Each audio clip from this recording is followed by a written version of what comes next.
अब ये क्वेश्चन भी बहुत लोग पूछते हैं कि ईयर बैक कब लगती है, ठीक है। सो देखो, नंबर ऑफ सब्जेक्ट पर या फिर सीजीपीए पर, जैसे आपकी 5 है भाई, तो आप कुछ मतलब नहीं है, ठीक है ना। सीजीपीए ना नंबर ऑफ सब्जेक्ट कुछ मैटर नहीं करता, बट हम एक मान के चलते हैं कि अगर आपकी 6 सब्जेक्ट के ऊपर है तो, या फिर 6 सब्जेक्ट में, तो आपकी ईयर बैक लग जाती है।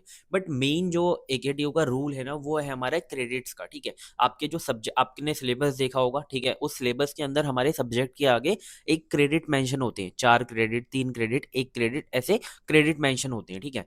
अब आपने एकेटीयू की अगर वेबसाइट पे जाओगे तो एकेटीयू की वेबसाइट पे एक आपको एकेडमिक्स के अंदर कैंपेडियन करके एक आपको फोल्डर मिलेगा। वहां पर आपको बीटेक का 2000 करीब की आपको वो मिल जाएगी, 2000 पेजेस करीब की पीडीएफ मिल जाएगी, ठीक है।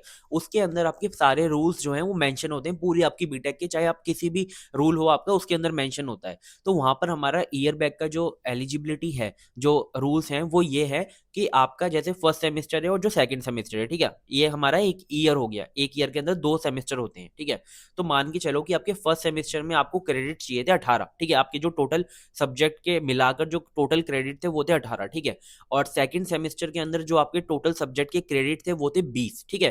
तो आपको जो मिनिमम नंबर ऑफ क्रेडिट है ना, उतना आपको जो है सिक्योर करना है, उतने आपको लाने हैं, तो आपकी ईयर बैक नहीं लगेगी। ऐसा भी हो सकता है किसी किसी ईयर के अंदर दोनों सेमेस्टर के जो क्रेडिट हो सेम हो, जैसे कि अगर आप first year and second year का देखते हो, first semester and second semester का देखते हो, तो आपके 22-22 क्रेडिट होते हैं, ठीक है, दोनों सेमेस्टर के, ठीक है। तो अगर आप अपने सब्जेक्ट में जो, जैसे कि आप फिजिक्स के अंदर पास हो, तो फिजिक्स का हमारा क्रेडिट है 4, ठीक। तो अगर आप ऐसे क्रेडिट्स अपने मिलाओगे और अगर आपने किसी भी एक सेमेस्टर के सब्जेक्ट, टोटल सब्जेक्ट के क्रेडिट के बराबर आपने क्रेडिट सिक्योर कर लिए या फिर उससे ज्यादा सिक्योर कर लिए, तो आपकी ईयर बैक नहीं लगेगी। बट आपके जो क्रेडिट्स हैं वो कम रह जाते हैं तो आपकी ईयर बैक लगेगी, ठीक है। तो बस इतना ध्यान रखो कि आपको एक सेमेस्टर के जो टोटल सब्जेक्ट्स हैं, उनके जो टोटल क्रेडिट्स हैं, उनके इक्वल क्रेडिट लाने, चाहे फिर आपकी 7 में बैक लगे या 8 में बैक लगे, आपकी ईयर बैक नहीं लगेगी, ठीक है। तो एक बार क्रेडिट काउंट कर लेना, ठीक है। मैंने आपको अच्छे से समझा दिया, आपको बहुत अच्छे से समझ में आ गया होगा, ठीक है।